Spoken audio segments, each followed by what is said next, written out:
ಬಿಹಾರ, ಯುಪಿಗಿಂತ ಕರ್ನಾಟಕದಲ್ಲಿ ಹೆಚ್ಚು ಶಾಲೆ ತೊರೆಯುತ್ತಿರುವ ಹೆಣ್ಣು ಮಕ್ಕಳು. ಈ ವಿಡಿಯೋದಲ್ಲಿ ಈ ಮಾಹಿತಿಯ ಬಗ್ಗೆ ಸಂಪೂರ್ಣವಾಗಿ ತಿಳಿದುಕೊಳ್ಳೋಣ. ಮಿಸ್ ಮಾಡದೆ ಈ ವಿಡಿಯೋವನ್ನು ನೋಡಿ ಮತ್ತು ನಿಮಗೆ ಯಾವ ಉದ್ಯೋಗದ ಬಗ್ಗೆ ಮಾಹಿತಿ ಬೇಕು ಎಂಬುದನ್ನು ಕಮೆಂಟ್ ಬಾಕ್ಸ್ನಲ್ಲಿ ತಿಳಿಸಿ. ಹಾಗೆ ಈ ವಿಡಿಯೋ ಇಷ್ಟವಾದರೆ ಸಬ್ಸ್ಕ್ರೈಬ್ ಮಾಡಿ.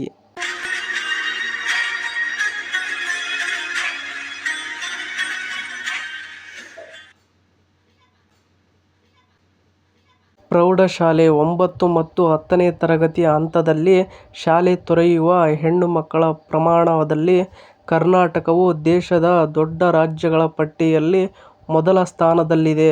ಬಿಹಾರ ಮತ್ತು ಉತ್ತರ ಪ್ರದೇಶದಂತಹ ಹಿಂದುಳಿದ ರಾಜ್ಯಗಳಿಗಿಂತಲೂ ಕರ್ನಾಟಕದಲ್ಲಿ ಹೆಚ್ಚು ಹೆಣ್ಣು ಮಕ್ಕಳು ಶಿಕ್ಷಣವನ್ನು ಅರ್ಧಕ್ಕೆ ಮೊಟಕುಗೊಳಿಸುತ್ತಿದ್ದಾರೆ ಎಂಬ ಆತಂಕಕಾರಿ ವಿಷಯ ಲೋಕಸಭೆಯಲ್ಲಿ ಮಂಡಿಸಲಾದ ಕೇಂದ್ರ ಸರ್ಕಾರದ ಯುಡೇಸ್+ ವರದಿಯಿಂದ ತಿಳಿದುಬಂದಿದೆ. ಇನ್ನು ನೆಕ್ಸ್ಟ್ ನಾವು ನೋಡುವುದಾದರೆ, ರಾಷ್ಟ್ರೀಯ ಸರಾಸರಿಗಿಂತ ಕರ್ನಾಟಕದಲ್ಲಿ ಡ್ರಾಪ್ಔಟ್ ದರ ಹೆಚ್ಚು. ಎಷ್ಟು ನಾವು ನೋಡುವುದಾದರೆ 2025-26ರ ಇತ್ತೀಚಿನ ವರದಿಯ ಪ್ರಕಾರ ಕರ್ನಾಟಕದಲ್ಲಿ ಪ್ರೌಢಶಾಲಾ ಹಂತದಲ್ಲಿ ಶಾಲೆ ತೊರೆಯುತ್ತಿರುವ ಹೆಣ್ಣು ಮಕ್ಕಳ ಪ್ರಮಾಣ ಶೇಕಡಾ 13.9ರಷ್ಟಿದೆ. ಇದು ದೇಶದ ರಾಷ್ಟ್ರೀಯ ಸರಾಸರಿಯಾದ ಶೇಕಡಾ 8ಕ್ಕಿಂತ ಗಮನಾರ್ಹವಾಗಿ ಹೆಚ್ಚಾಗಿದೆ. ಇನ್ನು ನೆಕ್ಸ್ಟ್ ನಾವು ನೋಡುವುದಾದರೆ, ಕಳೆದ 3 ವರ್ಷಗಳಲ್ಲಿ ಕರ್ನಾಟಕದ ಪರಿಸ್ಥಿತಿಯಲ್ಲಿ ಸ್ವಲ್ಪ ಮಟ್ಟಿಗೆ ಸುಧಾರಣೆ ಕಂಡುಬಂದಿದೆಯಾದರೂ 2023-24ರಲ್ಲಿ ಶೇಕಡಾ 19.6, 2024-25ರಲ್ಲಿ ಶೇಕಡಾ 14.6. ದೇಶದ ಇತರ ರಾಜ್ಯಗಳಿಗೆ ಹೋಲಿಸಿದರೆ ಕರ್ನಾಟಕದ ಪ್ರಗತಿಯು ಅತ್ಯಂತ ಮಂದಗತಿಯಲ್ಲಿದೆ. ಲಡಾಖ್ ಕೇಂದ್ರಾಡಳಿತ ಪ್ರದೇಶದಲ್ಲಿ ಈ ಪ್ರಮಾಣ ಶೇಕಡಾ 15.6 ಇದ್ದು ಇಡೀ ದೇಶದಲ್ಲೇ ಅಗ್ರಸ್ಥಾನದಲ್ಲಿದ್ದಾರೆ.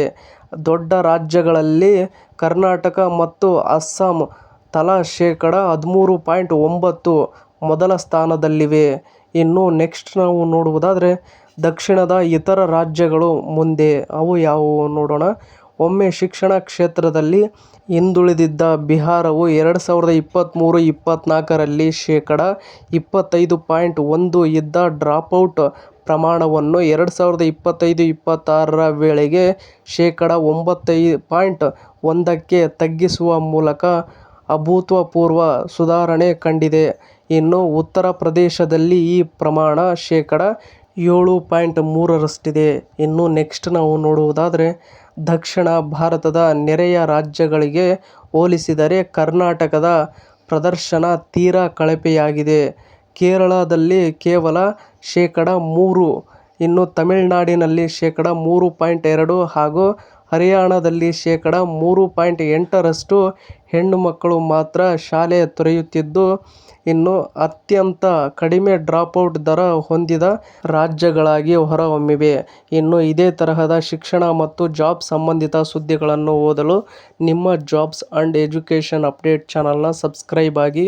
ಈ ವಿಡಿಯೋ ನೋಡುತ್ತಿರುವವರು ಇನ್ನೂ ಯಾರ್ಯಾರು ಸಬ್ಸ್ಕ್ರೈಬ್ ಆಗಿಲ್ವೋ ಪ್ಲೀಸ್ ಎಲ್ಲರೂ ಸಬ್ಸ್ಕ್ರೈಬ್ ಆಗಿ ಮತ್ತು ಈ ಅಪ್ಡೇಟ್ ಬಗ್ಗೆ ನಿಮ್ಮ ಅಭಿಪ್ರಾಯ ಏನೆಂದು ಕಮೆಂಟ್ ಬಾಕ್ಸ್ನಲ್ಲಿ ತಿಳಿಸಿ. ಹಾಗೆ ಈ ವಿಡಿಯೋ ಇಷ್ಟವಾದರೆ ಸಬ್ಸ್ಕ್ರೈಬ್ ಮಾಡಿ, ಸಪೋರ್ಟ್ ಮಾಡಿ. Thank you for watching friends. ಎಲ್ರಿಗೂ ಧನ್ಯವಾದಗಳು.